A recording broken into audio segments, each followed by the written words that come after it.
debate. Claire Hawkey to be followed by Brian Whittle. Thank you, Presiding Officer. I refer members to my entry in the Register of Members' Interest, particularly to the fact that I am a registered mental health nurse holding current registration with the NMC and my honorary contract with NHS Greater Glasgow and Clyde. And as such, I particularly welcome this debate on suicide prevention in Scotland. Nearly a year ago to the day, on the 19th of November 2016, we observed International Men's Day, the theme of which was Stop Male Suicide. Usually in this chamber, when we're debating gender inequality, it's about women who are the subject of most inequalities. However, when it comes to completed suicide, this is not the case. Of course, this is a multifaceted issue and it cannot be blamed on one particular factor. However, surely it cannot be denied that part of this problem may stem from society's patriarchal attitudes. Some still expect men and boys to play particular roles and expect them to have typical traits and behaviours. So-called real men are strong and they don't ever air their emotions except perhaps anger. We live in a society where it is still common for males, rather than to talk about their feelings, are told to be a man about it or to man up.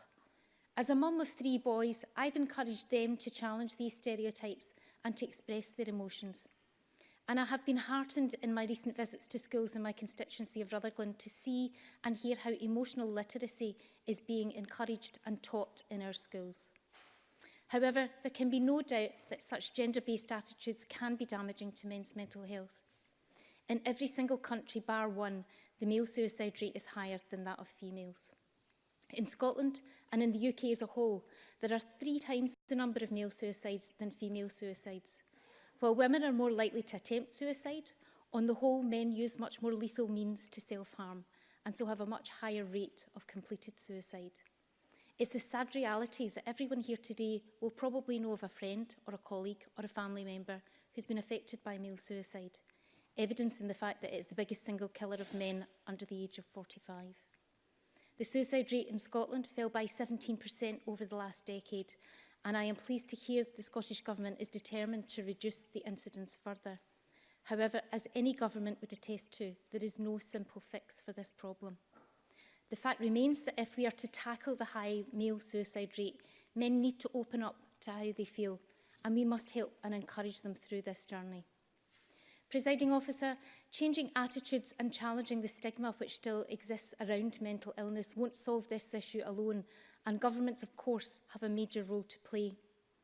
As a mental health nurse, I've seen our mental health services grow from being hospital-centric and on the periphery of our NHS, often hidden away on the edges of towns and cities, to one which is now seen as a priority. With the introduction of mental health crisis teams, out-of-hours mental health services and liaison psychiatry based in our acute hospitals, the Scottish Government are taking positive steps to tackle these issues. And all of these services provide support and treatment to people who are experiencing thoughts of self-harm or suicide. Other programmes like Mental Health First Aid have equipped non-mental health staff with the skills and confidence to ask questions around thoughts of self-harm and suicidality, and have given them the knowledge of how to respond to people experiencing thoughts of self-harm and suicide. We have made great strides in mental health care in recent years, and the Scottish Government are continuing to take positive steps to tackle the issue. This year, mental health investment will reach £1 billion for the first time, with its funding being increased by almost 40% since 2006. And a further £150 million is being invested by the Scottish Government over the next 5 years to improve mental health services and to find better ways of working. As our Mental Health Minister said in her speech, a draft suicide prevention strategy will be released next year, which is a major step forward. But this does not mean that our health and social care professionals are waiting for a strategy to act. Day in and day out, they use their professional skills to assess and manage risk and to help and care for those in mental distress. Presiding Officer, any incidence of suicide is a tragedy, and the effect on the person's loved ones, friends and work colleagues remains long after that person has died. We owe it to them to work together to find a way to reduce the number of suicides. Government and wider society must work together so our sons, our fathers, brothers and friends are no longer taken from us in such devastating circumstances. Call Brian Whittle to be followed.